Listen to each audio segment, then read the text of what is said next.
ప్రభుత్వంలో నేను ఎంబడిపడి కాలువలు నిర్మించాను.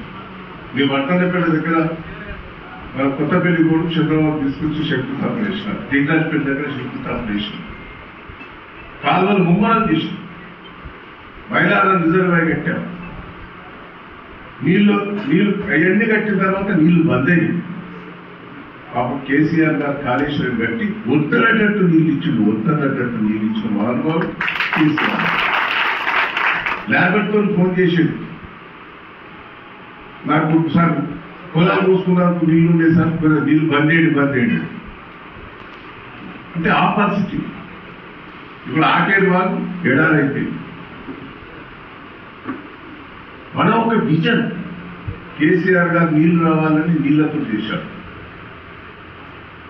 కాంగ్రెస్ ప్రభుత్వంలో మోటార్లు కలిపేది, స్టార్టర్లు కలిపేది, ట్రాన్స్ఫార్మర్లు కలిపేది. వర్తనపేట రోడ్డు మీద మొత్తం అయ్యే దుకాణం, కాలిపోయిన మోటార్లు లైన్ కట్టుకుని ఉండేది. ఒక్క మోటార్ కలుపుతుంది. కేసీఆర్ గారు వచ్చిన 24 గంటలు కరెంట్ ఇచ్చాడు మా అనుభవం. ఇవన్నీ మనం ప్రజలలో చర్చ పెట్టాలి. తాగేందుకు నీళ్ళు లేక తండల పడి కొట్టుకునేది, కుండల బిందెలతో ఊళ్ళలో పోతే బోరింగ్ లేవు అనేది. మరి ఈరోజు తండకు వాడకు వాటర్ ట్యాంకులు కట్టించి నీళ్ళు ఇచ్చిన మహానుభావుడు. ఏ అక్క ఏ చెల్లె కుండ బిందెలు ఎత్తున పెట్టుకుపోతుందని ఆయన ఇంటింటికి నీళ్ళు ఇచ్చాడు. మరి ఇన్నేళ్లు పరిపాలించిన కాంగ్రెస్ పార్టీ ఎందుకు చేయలేదు? వాటిని మెయింటెనెన్స్ కూడా చేస్తలేదు. కాలువ నీళ్లు బంద్ అయినాయి, మిషన్ బయట నీళ్ళు సరిగ్గా వస్తలేదు. వీడు ఇంకేదో చేసిందని గొప్ప చెప్తాడు రేవంత్ రెడ్డి. నాకు తెలుసు రేవంత్ రెడ్డి సంగతి. ఊళ్ళలో బ్రోకర్లతో చూస్తున్నారు, ఇంత మంచిగా చెప్తాడు. ఎందుకన్నా ఆ పంచాయతీ చెప్పేటప్పుడు పెద్ద మనుషులు ఉంటారు,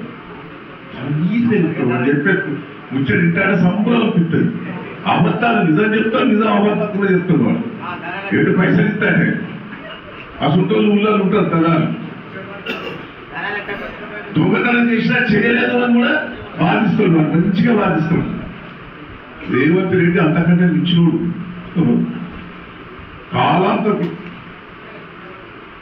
అసలు చేతుల బోకర్ మాటలతో, అబద్ధ మాటలతో ముఖ్యమంత్రి.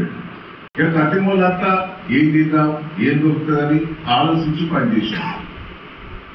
ఆ ఇద్దరు ఎన్టీ రామారావు గారు ప్రజల కోసం ఒక మంచి కార్యక్రమం చేపట్టాడు. ఫస్ట్ అది ఏం చేశాడు? అసలు అప్పుడు రుణాలు ఎక్కేది పట్టణాలతో, ఆ రుణమాఫీ చేశాడు. రైతులకి మనం పైసలు వసూలు చేసుకునేందుకు రైతులకు పెట్టుబడి చేయాలి కానీ రుణమాఫీ అని మన భూమి శిస్తు అనేది మాఫీ చేశాడు. రకం కట్టేది. రకం కట్టకపోతే మన పేరు తీసి ఇంకో పేరు మీద రాసేది పట్టుబడి. ఆ రకాలు మాఫీ చేసింది ఎన్టీ రామారావు గారు. ముసలోళ్ళ గురించి ఆలోచించింది, 30 రూపాయల పెన్షన్ ఇచ్చింది ఎన్టీ రామారావు గారు. కాంగ్రెస్ వాళ్ళు మెయిన్ పెన్షన్ ఇచ్చింది చెప్తారు. మీరు ఇచ్చిందా? ఇన్నేళ్ళు పరిపాలించినప్పుడు డాక్రా గ్రూపులు పెట్టింది ఎన్టీ రామారావు గారు. మండల వ్యవస్థ తీసుకొచ్చింది ఎన్టీ రామారావు గారు, ప్రజాపాలన. కానీ దాన్ని దూరదృష్టి ఆలోచించి ఒక పటిష్టంగా చేసింది తెలుగుదేశం ప్రభుత్వంలో. నేను ఎంబడిపడి కాలువలు నిర్మించాను.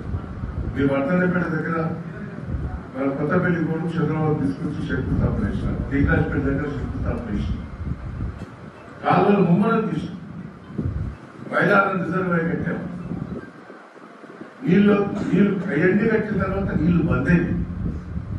పాపం కేసీఆర్ గారు కాళేశ్వరం కట్టి వద్దనట్టు నీళ్ళు ఇచ్చిన మహానుభావుడు కేసీఆర్.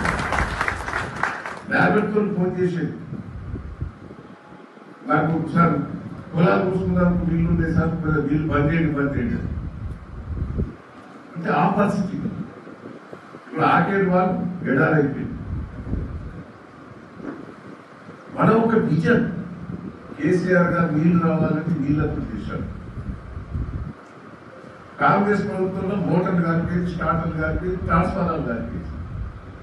వర్తనపేట రోడ్డు మీద మొత్తం అయ్యే దుకాణం, కార్పొరేట్ మోటార్లు లైన్ కట్టుకుని ఒక్క మోటార్ కాలిపోతుంది. కేసీఆర్ గారు వచ్చిన 24 గంటలు కరెంట్ ఇచ్చాడు మా ఊళ్ళో. ఎన్ని మనం ప్రజలను చర్చ పెట్టాలి. తాగేందుకు నీళ్ళు లేక తండల పట్టి కొట్టుకునేది. కుండల గింజలు ఊళ్ళలో పోతే బోరింగ్ లేదు అనేది. మరి ఈరోజు తండకు వాడకు వాటి ట్యాక్టర్లు పెట్టించి నీళ్ళు ఇచ్చిన మహానుభావుడు. ఏ అక్క ఏ చెల్లె కుండ గిన్నె ఎత్తున పెట్టుకోపోతుందని ఆయన ఇంటింటికి నీళ్ళు ఇచ్చాడు. మరి ఇన్నేళ్లు పరిపాలించిన కాంగ్రెస్ పార్టీ ఎందుకు చేయలేదు? వాటిని మెయింటెనెన్స్ కూడా చేస్తలేదు. కాలువ నీళ్లు బంద్ అయినాయి, మిషన్ పై నీళ్ళు సరిగ్గా వస్తలేదు. వీడు ఇంకేదో చేసినని గొప్ప చెప్తాడు రేవంత్ రెడ్డి. నాకు తెలుసు రేవంత్ రెడ్డి సంగతి. ఊళ్ళలో బ్రోకర్లు ఉంటారు చూసినా, వాళ్ళు ఇంత మంచిగా చెప్తారు. ఎందుకన్నా ఆ పంచాయతీ చెప్పేటప్పుడు పెద్ద మనుషులు ఉంటారు. వాళ్ళు చెప్పేట్టు ముచ్చట ఇంటానే సంబరం అనిపిస్తుంది. అబద్ధాలు నిజం చెప్తారు, నిజం అబద్ధం కూడా చెప్తారు. వాళ్ళు ఎటు పైసలు ఇస్తాడే అసలు ఊళ్ళో ఉంటారు దళాలు. దొంగతనం చేసినా చేయలేదు అని కూడా వాదిస్తారు. వాళ్ళు మంచిగా వాదిస్తారు. రేవంత్ రెడ్డి అంతకంటే మించినోడు. కాలాంతరం అసలు చేతుల బోకర్ మాటలతో అబద్ధం మాటలతో ముఖ్యమంత్రి. నాకు కూడా తెలుసు ఇది ఉండేది లేదు పోయేది లేదు. ఉన్న రోజులు తలుచుకోవాలి. ఆయన గెలవదా 32 మంది ఎమ్మెల్యేలు పోటీ పడతారు. 45కే ఇస్తారు. అది 45కి ఇస్తే ఉన్న ఎమ్మెల్యేలంతా వ్యతిరేకమవుతారని ఆపుతాను. ఎప్పుడు పడిపోతుందో తెలియదు ప్రభుత్వం. లోకల్ బాడీ ఎన్నికలు ఎందుకు పెట్టలేదు అనుకుంటాం. ఆ సర్వేలో తేలింది. ఒక 10 కాన్స్టిట్యూన్సీల స్టేట్ లెవెల్ కాంగ్రెస్ పార్టీకి ఎవరు ఉండేది అని టీఆర్ఎస్ బీఆర్ఎస్ ఉంటారు. ఈ ఎన్నికలు పెడితే మళ్ళా డౌన్ అయితే భయంతో ఎన్నికలు ఆపుతారు. దమ్ముంటే నేను ఛాలెంజ్ చేస్తున్నాను. లోకల్ బాడీ ఎన్నికలు పెట్టండి, మీ నిజ స్వరూపం అప్పుడు బయటకు వస్తారని దమ్ముంటే పెట్టు.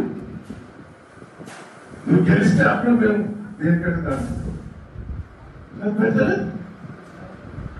గ్రామ పంచాయతీ స్థాయి సర్పంచ్ బిల్లులు రాదు, మెయింటెనెన్స్ లేదు. గ్రామాలన్నీ అధ్వానంగా తయారైంది.